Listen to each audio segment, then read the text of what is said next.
तो रूस दुनिया की महाशक्ति है। रूस के पास तेल और गैस का खजाना है और इसी खजाने की बदौलत रूस अमेरिका और पश्चिमी देशों से लड़ रहा है। लेकिन रूस के पास एक और खजाना है। ये खजाना है सोना।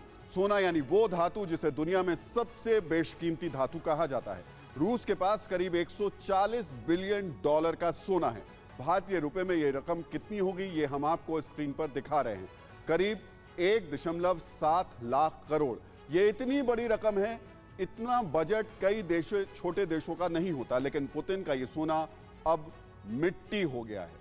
2014 में क्रीमिया संकट के बाद रूस में सोने का स्टॉक बढ़ाना शुरू किया। रूस के सेंट्रल बैंक के बाद जितना उस खजाना है उसका 20% सोने के तौर पर है, लेकिन आर्थिक बैन के कारण रूस सोने का इस्तेमाल नहीं कर पा रहा है। आर्थिक बैन के बाद रूस से अगर कोई सोना खरीदेगा तो उस पर अमेरिका और दूसरे पश्चिमी देश कार्रवाई करेंगे। यानी रूस के खजाने में पड़ा ये सोना अब मिट्टी जैसा है।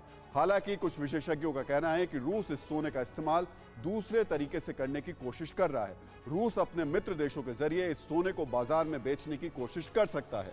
ऐसा दावा किया जा रहा है कि वेनेजुएला रूस की मदद कर रहा है। पिछले साल रूस से एयरक्राफ्ट के जरिए सोना वेनेजुएला भेजा गया। वेनेजुएला से सोना माली भेजा गया और माली से सोना सऊदी अरब को बेचा गया।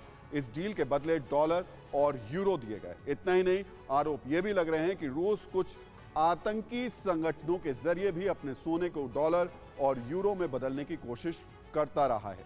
2020 में लीबिया के मिलिशिया नेता खलीफा हफ्तार को पकड़ा गया था। वो डॉलर के लिए सोना बेच रहा था। अमेरिका और पश्चिमी देशों को शक था कि यह सोना रूस का है।